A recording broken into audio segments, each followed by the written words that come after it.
Radhe Radhe everyone, welcome back to the channel. मैं एक banking aspirant हूँ और मैं इस वीडियो में शेयर करने वाली हूँ कि आज के दिन मैंने अपना क्या क्या कंप्लीट किया एसबीआई पीओ के लिए।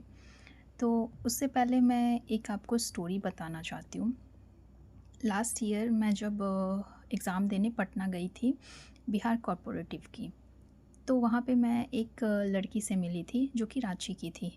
तो फिर हमने नंबर शेयर किया एंड जैसे हर एग्ज़ाम्स के रिज़ल्ट आते थे तो हम लोग शेयर करते थे कि क्या हुआ नहीं हुआ। तो कंटिन्यू उसने मुझे अपना रिज़ल्ट के दिन मैसेज किया कि आपका क्लियर हुआ। तो मेरा जवाब होता था हाँ क्लियर हो गया प्रीलिम्स।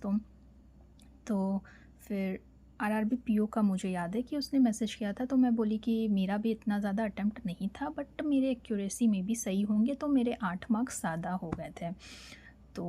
तो मैं उसे बोली आईबीपीएस आरआरबी के बाद कि इट्स ओके, नहीं हुआ है कोई बात नहीं, नेक्स्ट ईयर के लिए प्रिपेयर करो, 2026 के लिए एग्ज़ाम्स के लिए। एंड जब आईबीपीएस क्लर्क का एग्ज़ाम हुआ था कट ऑफ बहुत लो गई थी प्रीलिम्स की। तो मेंस जब मैं दे के आई तो उसका मैसेज आया था कि कैसा गया आपका मेंस एग्ज़ाम। तो मैं बोली अच्छा नहीं गया, जीए सेक्शन बहुत ख़राब गया मेरा, बहुत स्टैटिक था तो नहीं अच्छा गया। तो उसके क्वेश्चंस थे ऐसे कि क्यों हार्ड आए थे क्या बहुत ज़्यादा पेपर। तो मैं बोली नहीं नहीं नॉर्मल थे बट मेरा नहीं हुआ इतना अच्छा। तो मुझे ऐसा फ़ील हुआ कि उसका नहीं हुआ था प्रीलिम्स क्लियर, इसलिए उसने ऐसे क्वेश्चंस किया होगा।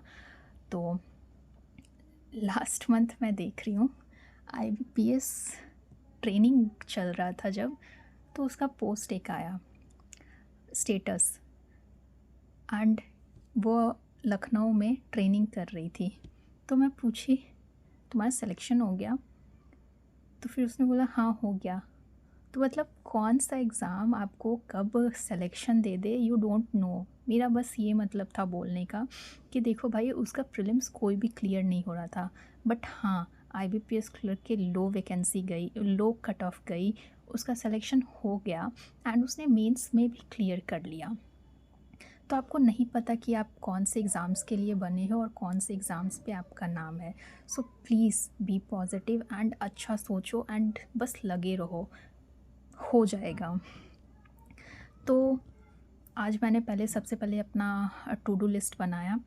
तो टू डू लिस्ट बनाने के बाद मैं सबसे पहले एक एसबीआई पीओ का मॉक दी, जिसमें मेरा स्कोर इतना अच्छा नहीं आया था। इंग्लिश में 18.2 थे बट क्वांट में भी बहुत ज़्यादा प्रॉब्लम हो रहा है। तो मैं उसके बाद एक क्वांट का लेक्चर अटेंड की जो 3 घंटे का था अर्थमेटिक पे, क्योंकि अर्थमेटिक पे फोकस करना है। डीआई तो बहुत ज़्यादा ही हाई लेवल के है एंड एग्ज़ाम में भी हाई लेवल ही होंगे क्योंकि लोग डीआई पे ज़्यादा जंप करते हैं। But arithmetic doable kind of आता है, तो आप उसमें बस कॉन्फिडेंस नहीं होता तो इसलिए नहीं करते। तो आप ये बताना कि ये ड्रिंक कौन सा है, प्लीज़ कमेंट करना कि ये मैं क्या पी रही हूँ। तो इसलिए मैं अभी अर्थमेटिक पे फोकस कर रही हूँ कि उसमें अपना कॉन्फिडेंस लेके आऊँ ज़्यादा से ज़्यादा। फिर मैं एक रीजनिंग का मेंस मॉक थी स्मार्ट कीड़ा से, जिसमें मेरे अटेम्प्ट 15 थे टोटल एंड मेरे एक रॉन्ग हुए थे एंड मेरा स्कोर बन रहा है 20.62। तो रीजनिंग में अभी वेटेज ज़्यादा है, तो अभी देखते हैं, अभी इतना ठीक है बट इसको और इम्प्रूव करना है।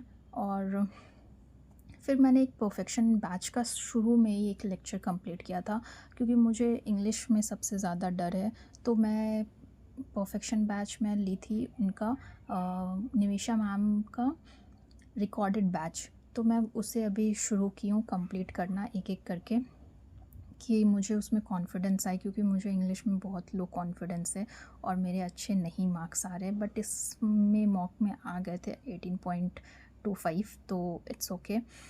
तो उसके बाद मैं ये रीजनिंग का मॉक दी थी जिसमें स्कोर अच्छे आए हैं बट और भी ज़्यादा अटेम्प्ट करने की ज़रूरत है। तो उसके बाद मेरे कॉलेज के एग्ज़ाम्स थे, तो मैं अब कॉलेज के एग्ज़ाम्स पे भी फ़ोकस कर रही हूँ। लाइक मेरा दोनों तरफ अभी डाइवर्ट हो रहा है कि मैं पूरा फोकस एसबीआई पीओ पे भी नहीं कर रही हूँ, ना कि कॉलेज पे। मेरा आधा आधा शिफ्ट हो रहा है। तो 25th को मेरा एसबीआई मतलब 25th को मेरा कॉलेज का एग्ज़ाम्स है। तो मैं फिर उसके लिए नोट्स बनाई, सारा सारा एनालाइज़ की कि क्या क्या रहा है, क्योंकि कॉलेज तो गई नहीं कभी। तो ये सब नोट्स मैंने बनाया अपने कॉलेज का। गांधी थॉट्स है, इकोनॉमिक्स ऑफ गांधी थॉट्स, और ये देखो मैंने टाइम पास किया है थोड़ा थोड़ा बीच में। तो बस ये था आज के दिन के लिए। And if you like my video, please subscribe the channel, please please please subscribe कर दो यार। एंड मैं अपने मार्क्स शेयर करती रहूँगी। हाँ, 10 जुलाई के बाद मैं प्रॉपरली अपडेटेड रहूँगी, but please do like and subscribe.